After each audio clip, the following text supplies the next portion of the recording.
You wake up tired, open your phone for just a second, answer 3 messages you didn't need to answer, scroll through someone else's productivity routine, and somehow by 11:40 a.m. you've already lived an entire fake workday without actually doing any work.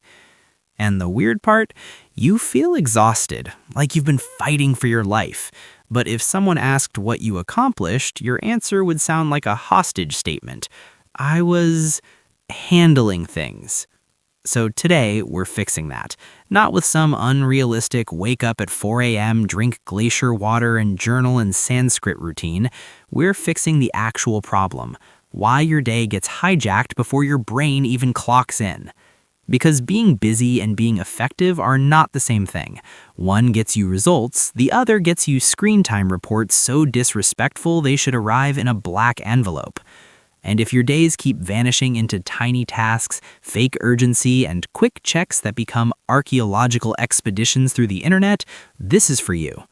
By the end of this video, you'll know exactly why you stay busy all day and still finish with nothing meaningful done, and how to stop that without becoming a productivity robot with almond milk in its veins. Before we go deeper, here are 3 simple rules to start today. 1. Define one thing that would make today feel successful. 2. Don't open your phone before your brain opens. 3. If task takes less than 30 seconds to start it immediately. Let's talk about the real issue. Most people do not have a motivation problem. They have a fragmentation problem. Their attention is split into such tiny pieces that even when they sit down to work, their brain looks like a browser with 43 tabs open and one of them is playing mystery music.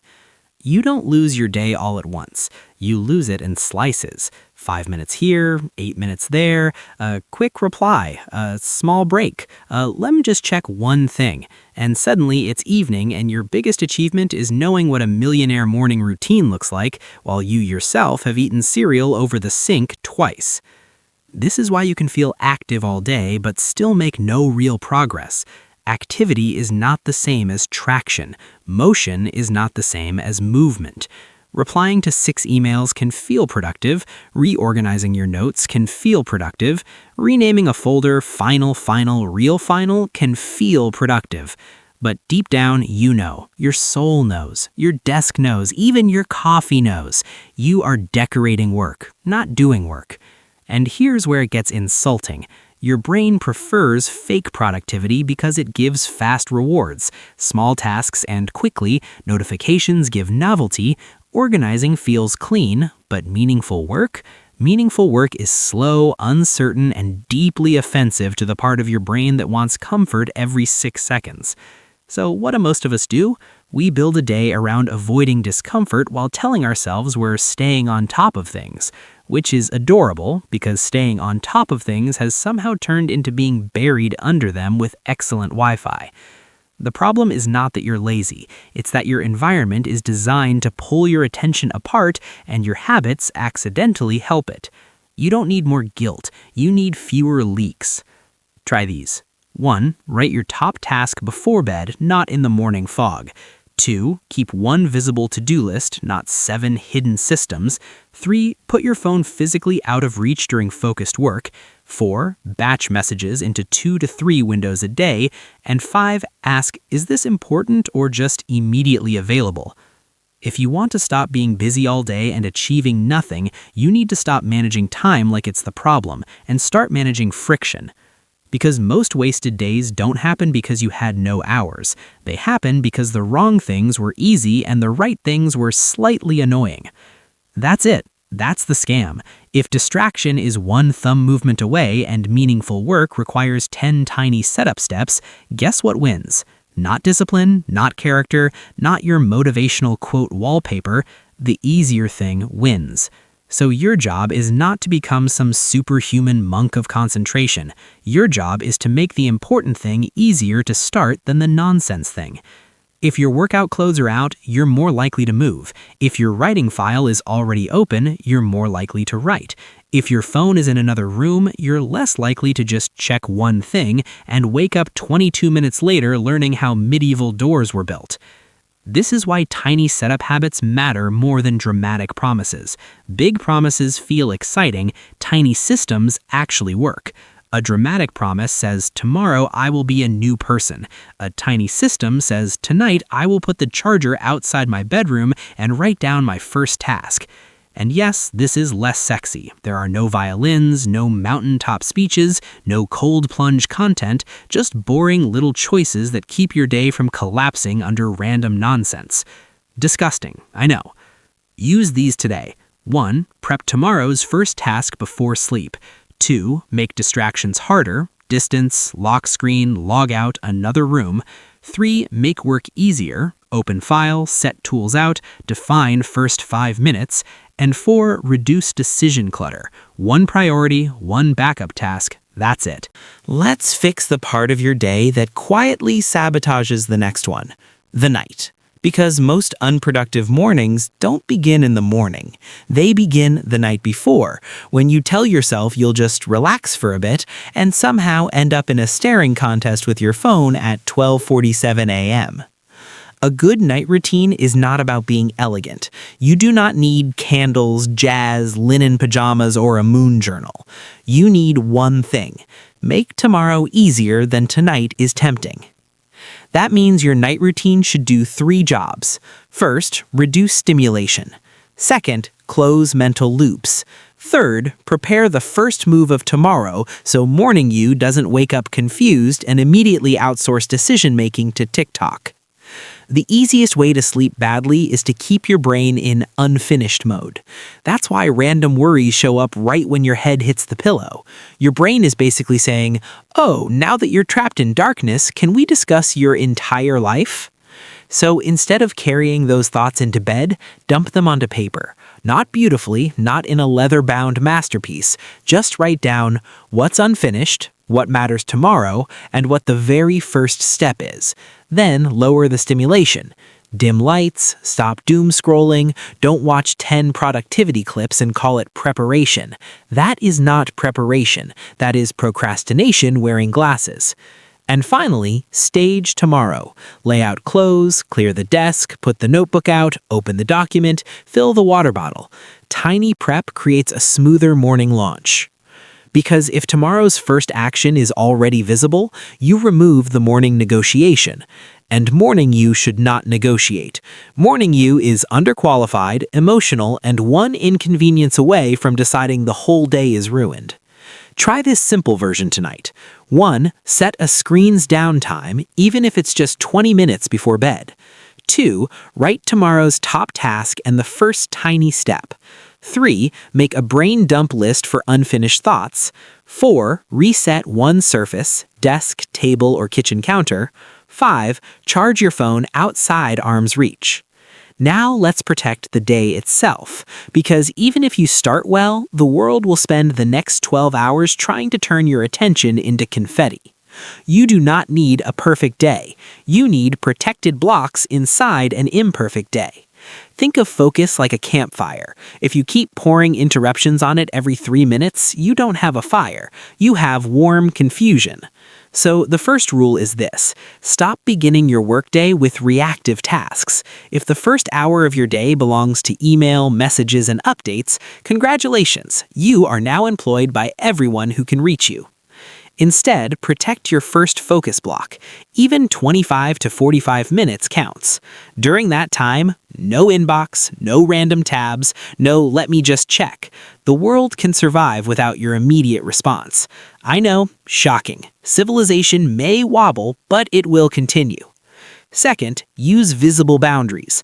A timer helps, a closed door helps, headphones help, a sticky note saying working until 10:30 helps. People interrupt what looks interruptible. Third, stop pretending context switching is harmless. Every time you jump from writing to texting to browsing to replying, your brain pays a reset cost. It's like trying to drive somewhere while making random U-turns every 30 seconds. And yes, you can technically multitask.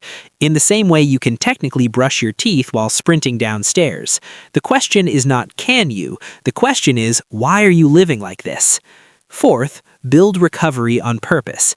People waste afternoons because they treat breaks like accidental disappearances.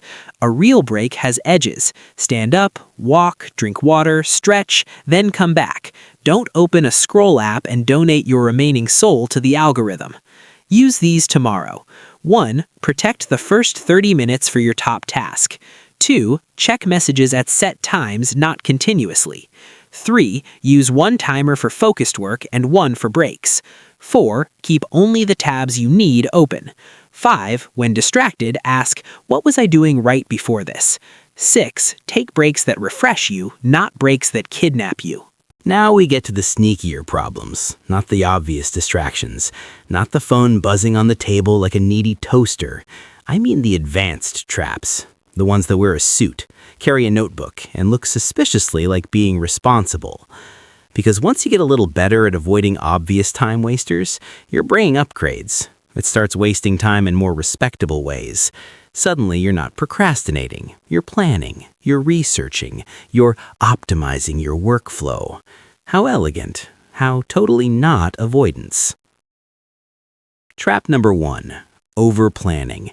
You spend so much time designing the perfect approach that you never begin the actual thing. This is productivity cosplay. It looks incredible from a distance. Up close, nothing is happening. Trap number 2, endless input. Podcasts, articles, videos, newsletters, courses. Learning is useful, but there comes a point where more information is just a nicer looking form of delay. If you already know enough to start, more advice is often just emotional support for not starting. Trap number 3, mood dependence. Waiting to feel clear, focused, inspired, and ready. Which sounds reasonable until you realize readiness is one of the most unreliable employees ever hired. It never shows up on time. Trap number 4, fake urgency. Those little tasks that scream louder than the meaningful one. A notification, a follow-up, a small admin thing. They feel urgent because they are visible, but visible is not valuable. And trap number 5, the restart fantasy. Tomorrow I'll do it properly. Ah yes, tomorrow, that magical land where your energy is infinite, your attention is perfect, and you suddenly become the kind of person who folds laundry immediately. Use these. 1. Put a limit on planning, 10 minutes, then begin. 2. For every piece of input, create one piece of output. 3. Start before you feel ready. Readiness often arrives mid-action. 4. Ask, is this urgent or just loud? 5. Replace tomorrow with 5 minutes now. All right, enough theory. Let's turn this into a 7-day challenge you can actually do without moving into a cabin or deleting society. The goal is simple. For 1 week, stop letting your day dissolve into random activity. We are not aiming for perfection, we are aiming for visible progress and slightly less chaos. Here are the rules. Each day, do just 5 things. Choose one top task, start with that task before messages, work in one protected focus block, do a small night reset, and track whether you did it. And because your brain loves specifics, here's the daily version. Day 1. Pick one meaningful task. Just one. Not 12, not get life together. One real thing. Day 2. Protect the first 30 minutes of the day. No messages first. Day 3, remove one distraction physically.